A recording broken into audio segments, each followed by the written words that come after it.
Hello everyone, welcome to the Comic Quest Prologue. I'm your host, Joey The JAG, and in today's episode, I'm going to be reviewing the Webtoon comedy comic, A Cursed Princess Club.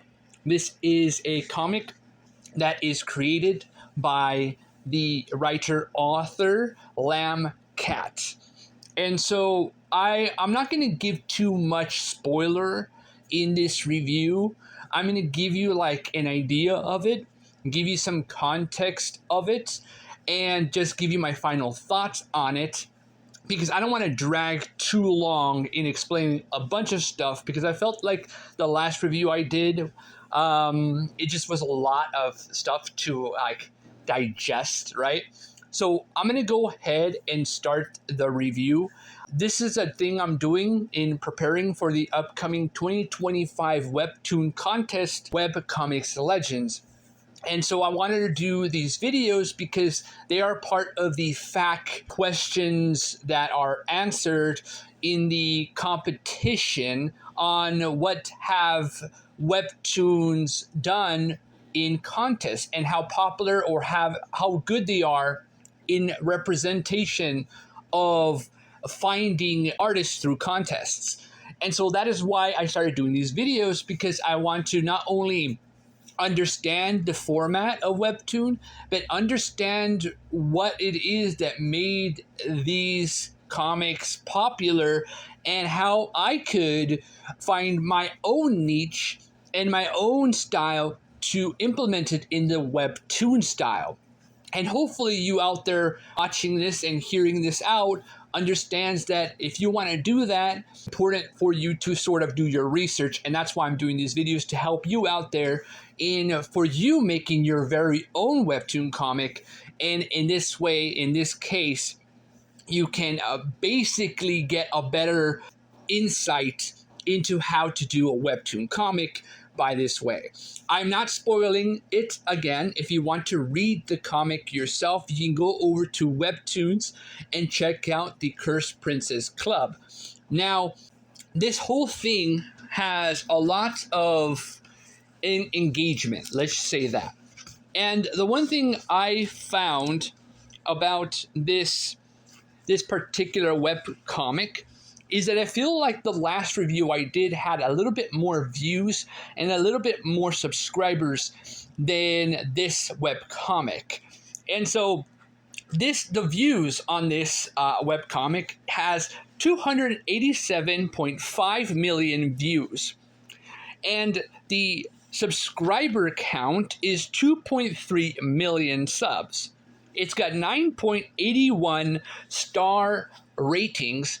And the genre which this comic is in is comedy.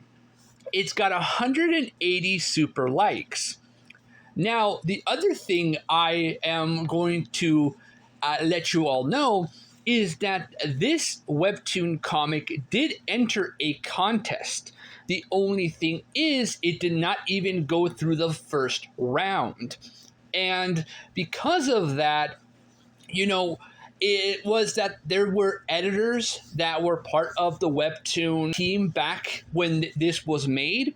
And those editors thought the premise of this particular Webtoon comic was special and interesting and engaging. So they actually said, yeah, we want you to put this as a Webtoon original. And then they put that Webtoon original, and it became popular. It became well known through a contest. Even though it didn't win it, it still actually got popular. So the main idea of why I'm telling you this is because if you're going into this competition thinking you're going to be number one, that's fine. But if you don't win it and you're 24 runner-up, right, at least you got to 24 runner-up, right? So you can be 24 runner-up, and some editor might like your comic And next thing you know, you are signing a contract to do your very own Webtoon comic because that comic that you did was popular. So don't give in. And even if you don't make competition and don't even get an editor, at least you have a web comic you can work on, and eventually it can get popular enough to get to a certain point. So the main point of the competition, in my case, in my insight, make a webtoon comic and see your story shine, and how many people out in the world are waiting for your story. And there might be a lot of people just wanting to hear your story out. It's a comedy. And even though it's a comedy, it's got like romance, and it also has action, but it's more rooted in comedy.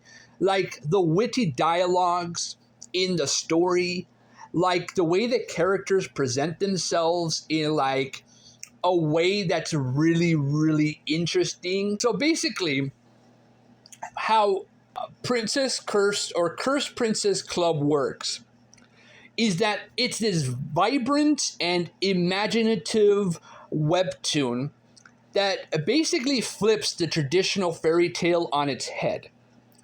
Okay, so it's set in a world where you have princesses, all right, just waiting to be, rescued, right? The traditional princesses. In this case, these princesses aren't really waiting for a prince. And the idea is that they are grappling with like unique curses. So think of like X-Men. You know how X-Men in Marvel Comics are mutants, or in DC you have meta-humans, right? So that's kind of like what this is, and it's in the form of a fairy tale type of story. And the curses that these princesses have are curses that are broken in the traditional fairy tale stories. But in this case, they're not broken. They can't be broken. So they have to live with that thing. So you got like a princess that's very sleepy all the time, falling over, dragging her body, basically because, if for example, Sleeping Beauty, right, is like always sleeping in the story. This story has this character literally always falling over. That's just an example of like the humor of this story. And so you got like these curses, right? And these curses, you can see them as like powers within each individual princess because it's a club. And so the story explores these themes of like identity, you got resilience, you got like self-acceptance. It's basically ahead of its time because in like the culture we live in now, right, where female characters are like always good at everything. In this case, the female characters are not typically good at a lot of things, and they look not the best, but they have like this.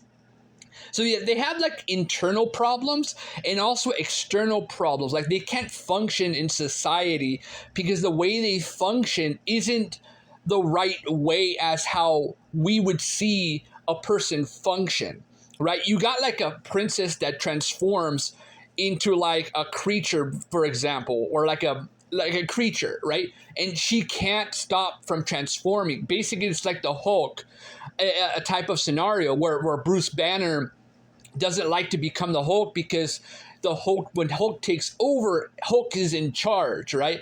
And that's kind of similar to one of the princesses here that can transform into like a creature.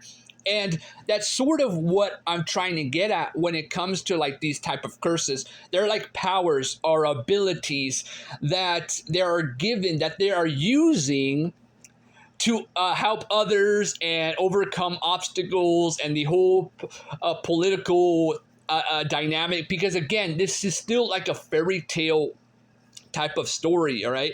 You got like the art style, for example, is bold and expressive. You got like these perfectly matching like story blends of like whimsical charm and emotional depth. So you have a fairy tale looking story. And the writing balances humor. It's got the like heartache and adventure, making it accessible to readers like of all ages. And it captivates you when you read it because it's basically like conversations about the typical things like going shopping or how to dress or like the occasional stuff or how to pick a date, and like the way they all help each other out. And there's always like some type of challenge that happens that they can never overcome that thing because, for example, Gwendolyn, for example, she's like the main character of this story. And her curse is that she is ugly. She's very ugly. But it's not that she's ugly. It's also that her kind of vibe is very lazy. She's a very lazy person, always trying to find another way of doing things that can cause kind of chaos for other people in the story, especially if like they have to be on time at a ball, for example, and she just doesn't want to ride the carriage. She wants to do something else instead to get there faster, for example. And it just gets kind of wacky, and they end up getting lost in like an enchanted forest, and things like that happen. So it's never exactly as the like the quests that go on never goes planned because every princess is challenged by their own curse, and that curse kind of prevents their journey, you know. So you got like the very first episode of Cursed Princess, right? It establishes itself as more than just another fantasy comic. It introduces a world brimming with magic. You also got mystery and a roster of memorable characters. And it pretty much defies the conventional storytelling tropes. All right. So one of the things that stand out of the aspect of the Cursed Princess Club is its richly imaginative world. All right. So you have these kingdoms because each princess is part of a kingdom. And that kingdom is defined by its own rules, cultures, curses. And like these curses aren't like plot devices really, because it's all like deeply woven into like the social and political fabric of the world. And what's going on in the world is shaping the lives of those who like bear them. And it's basically you got like these glittering royal courts, right? And you got like these enchanted forests with locations carrying its own unique atmosphere. But the artwork is really where this shines. It does an excellent job of capturing the personality of these places, using color, detail, and perspective, right, to immerse readers in the story's magical universe. It goes beyond like aesthetics. The world building is smart and it's layered. You also have hints at like a larger history and mythology. And basically, it's brimming with personality, depth, and you have a unique perspective shaped by like their individual curses. And a lot of the stuff, like the main group of like princesses, have like this compelling type of acting as a lens through which like the audience explores the world. So we are seeing each individual princess, and each individual princess has an arc, and they're trying to help that particular princess overcome their particular struggle. And even though they have a curse, it's not really the curse itself that is the problem. It can be like trying to find a dress for a wedding, for example, or it could be them trying to cross another side of a land because they need medicine to cure this princess's like illness because she's getting sick, right? So it's those type of things that's going on, but it's also like nosy. You got nosy people. You got scheming like people in individual kingdoms that have their own morals and agendas, and some people are pretending to be nice and charming because they only want the money from the princess and the kingdom itself. So you have a lot of scheming, and you have a lot of like independence, and the club really helps each other to like emotional feel one another, right? They whenever they need someone to talk to, that's the club. Whenever they need to go through some type of evolution, because they do evolve over time, and there's the club. Whenever they need to go through depression and go through anxiety, there's the club. Whenever they want to talk about like gossip about all the other normal social people and communities and how they feel, there's the club. So the club is like a barber shop type of situation, or like a coffee shop where you hang out with your friends and you talk about whatever you feel, however you're feeling, right? That's kind of this thing, and that's what the club is for. And so a lot of stuff, like the pacing is another strong suit of the comic. Each episode is carefully crafted to reveal just enough information to intrigue readers while leaving them eager for like the next installment. And the story also avoids dragging. The story doesn't drag too much. It keeps like a steady rhythm that ensures every moment, be it a quiet reflection or a thrilling confrontation, the story feels earned, and each arc has a compelling, satisfying conclusion to that princess and that kingdom and that environment and things like that. Like the dialogue plays a key role in shaping the tone of the narrative as well. Like the characters speak with like authenticity and wit because of the humor, and it also exchanges often like reveal as much about the world, its rules, as they do about their personalities, because remember, you're dealing with different types of princesses, and some princesses don't want to work with the other princesses in the club. They have their own agendas. Some princesses in the club have like dark agendas, like they want to do dark bad things because of how they feel, how they look, it's things like that. So it's interesting that, you have basically, X-Men and the Brotherhood of Mutants in this type of situation where you have a princess, I won't name who, like the main princess, her name is Gwendolyn. Okay, that's like the main protagonist we follow.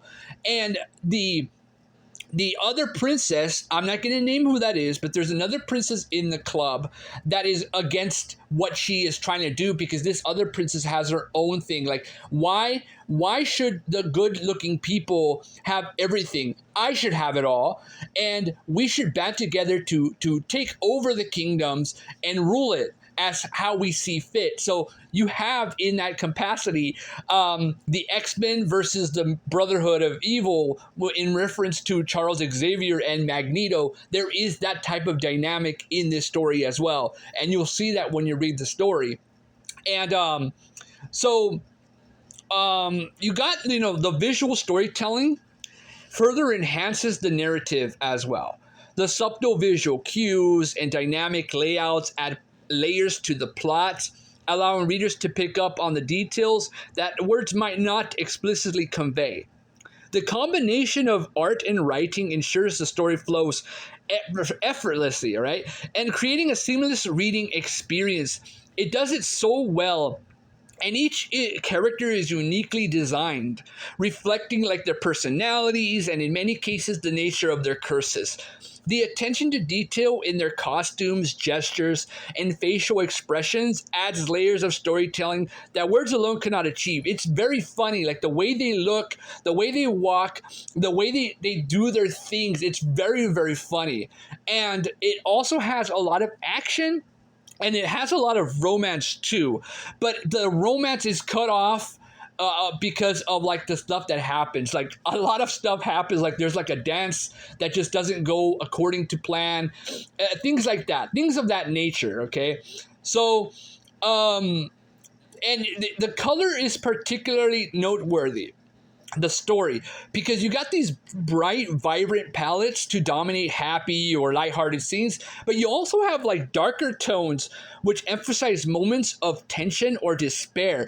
There's a lot of like color panels in here that really give you like an understanding of feeling. When you're reading the stories, you feel for these characters, and using the colors properly, you kind of get an idea of how they feel, what they're going through, their struggles, and how they can deal with their curses, and why there's a lot of stuff like depression, and sometimes the princesses are like, why am I even here? I shouldn't even exist. Why am I alive? Things of that stuff, like identity, like self-worth, trying to find themselves, right?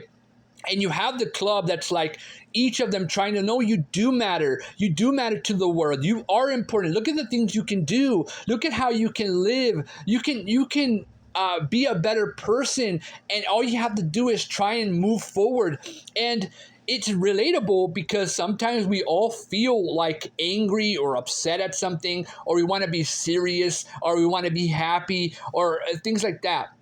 And at its core, the Cursed Princess Club is a story about self-discovery, resilience, and breaking free from societal expectations.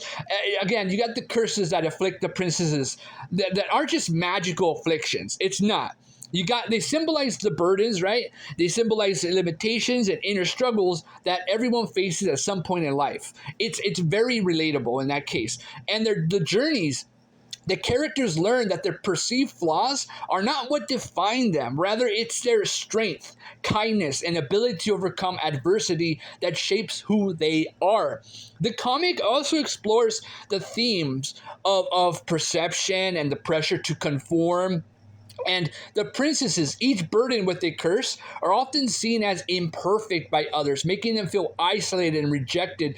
But like there's like different princesses that have different like personalities, right? Some princesses are very straightforward. They go straight into the action. Some people are very bubbly, and some people are very adventurous.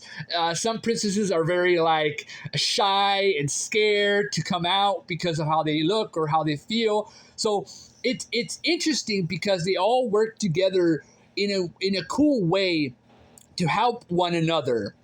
And that's basically how the story really is in Cursed Princess Club, and why it is popular, and why it got such a good type of momentum when it comes to this story.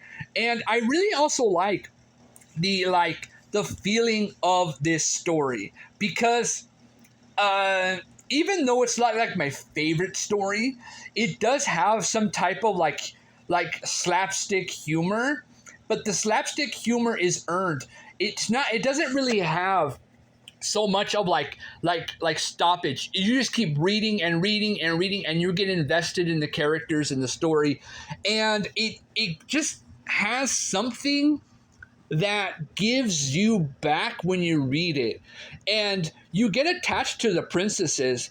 And there's other characters too. You got antagonists, and you got like kings and prince of other kingdoms, and you got like different like, so you have the princesses, but you also have the prince that live in different kingdoms, and they also have different personalities. You have different kings, different queens. You have different like people that live in different villages and kingdoms. Some kingdoms have like different types of like the ways they do stuff. Like you have a kingdom over here that's like using the princess because she has a good heart, but she's like never wants to come out.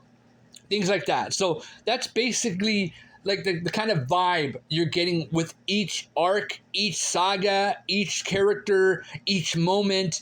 And it doesn't stop because even when they talk down on the reader, it's never dumb or like stupid. Like the way they talk is very funny and humorous, and you know that off the bat. And the shenanigans they get into because they're trying to conform, right? For example, like table manners, and you have the princess slurping the soup, and everyone's looking at her, and she's like really enjoying the soup, and she's like, "Oh, the soup is good. It's really good," right? That's kind of the humor, right? Like everyone's looking at her, and she's slurping it up, and it's very disgusting because as a princess you got to have well manners, you got to but when you're in like this situation and you're slurping the food, right, and it's loud, you can hear it, everyone's looking at you, And the princess, after she's done slurping the soup, she looks around and she's like, the soup is good.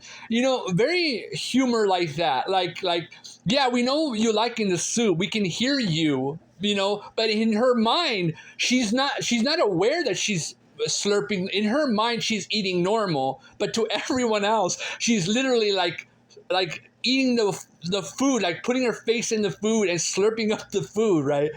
Because she might be like half female, half creature that eats like a pig, basically. So it's just interesting. It's funny. It has some humor.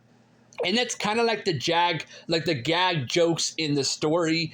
And you have a lot of those, a lot of stories. You have a king, like a king that has like a good heart, and he's got a bunch of daughters. And each daughter has like a curse too. So I won't deal too much into like the spoiler again, but I just wanted to give you guys like an idea of this story and the kind of the idea of what you're getting yourself into when you're reading this story. And so that is pretty much it for my review. Again, I really enjoyed it. This is my final thoughts on it. I think that it is a good story. It has a good, like, relatable situation going on with the different princesses, and it does give a good sense of narrative flow to each episode. You care about the characters, you actually care about the kingdoms, environments. But the thing is, and I'm going to give you my rating, is that I'm going to give this comic a 3 out of 5. I was going to give it a 4, but the reason why it did not hit that 4 mark is that I did not feel embraced by the story. And what I mean by that is that although it does have humor and fantasy and romance, there is no resolve within the story itself that really reflects upon my interest. And I know that's weird or whatever, but because I'm a guy reading a story that is technically about female empowerment, right? I am opening my mind and understanding the characters, understanding what's going on in the environment. And most of the story is basically about self-awareness, self-worth, independence. And that's the main type of story here. And it gets into like this epic huge showdown versus a princess and another princess. But the idea here, the reason why I did not hit the 4-star or 5-star is because I did not feel epicness to it. I did not feel like encouraged to it. Like, that's pretty much it for my video. It's longer than I thought it was going to be. Thank you very much. I'll see you all later. Bye bye.